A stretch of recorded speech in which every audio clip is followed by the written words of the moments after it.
നമസ്കാരം. അങ്ങനെ അടുത്ത 5 വർഷത്തേക്കുള്ള ഭാരതത്തിന്റെ ജനവിധി എന്താണെന്ന് കഴിഞ്ഞ ദിവസം നമ്മൾ അറിഞ്ഞിരിക്കുകയാണ്. BJP പറഞ്ഞതുപോലെ 400 സീറ്റ് നേടാനായില്ലെങ്കിലും ഇപ്പോഴും ഏറ്റവും കൂടുതൽ പിന്തുണയുള്ളത് NDAക്ക് തന്നെയാണ്. 292 പേരുടെ പിന്തുണയാണ് നിലവിൽ NDAക്കുള്ളത്. കോൺഗ്രസ് നേതൃത്വം നൽകുന്ന 26 പാർട്ടികൾ ചേർന്ന ഇന്ത്യ മുന്നണിക്ക് ലഭിച്ചിരിക്കുന്നത് 234 പേരുടെ പിന്തുണ മാത്രമാണ്. കൂടാതെ NDA ചേരിയിലുള്ള JDUവിന് 12 പേരുടെയും TDPക്ക് 16 പേരുടെയും പിന്തുണയുണ്ട്. അതിനാൽ തന്നെ NDAയുടെ ഭാഗമായ JDU TDP പാർട്ടികളെ ഏതെങ്കിലും വിധത്തിൽ ഒപ്പം നിർത്താനാകുമോ എന്നാണ് ഇന്ത്യ മുന്നണി ഇപ്പോൾ ശ്രമിക്കുന്നത്. എന്നാൽ JDU TDP പാർട്ടികൾ ഇന്ത്യ മുന്നണിയിൽ ചേർന്നാൽ അവർക്ക് കേവല ഭൂരിപക്ഷമുണ്ടാകുമോ? നാം കണക്കുകൾ നോക്കുകയാണെങ്കിൽ ഇന്ത്യ ഭരിക്കാൻ 272 സീറ്റുകളുടെ ഭൂരിപക്ഷമാണ് വേണ്ടത്. JDUവിന്റെ 12 പേരും TDPയുടെ 16 പേരും ചേർന്ന് 28 അംഗങ്ങൾ ഇന്ത്യ മുന്നണിക്കൊപ്പം വരികയാണെങ്കിൽ 262ലേക്ക് ഇന്ത്യ മുന്നണി ഉയരും.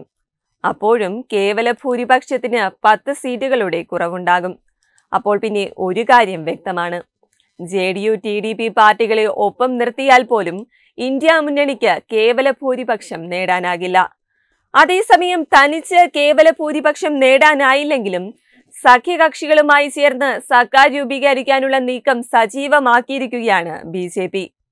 സർക്കാർ രൂപീകരണത്തിന് മുന്നോടിയായുള്ള NDAയുടെ നിർണായക യോഗം ഇന്ന് ദില്ലിയിൽ ചേരും.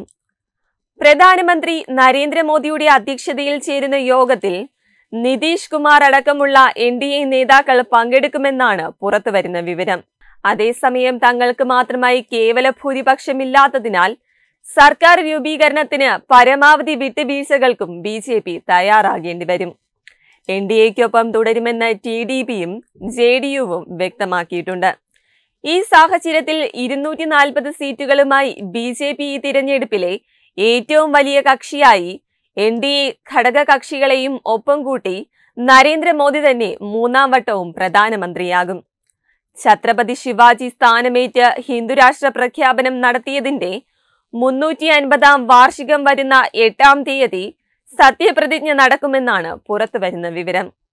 രാഷ്ട്രപതി ഭവനിൽ സത്യപ്രതിജ്ഞയ്ക്കുള്ള ഒരുക്കങ്ങൾ തുടങ്ങിയിട്ടുണ്ട്.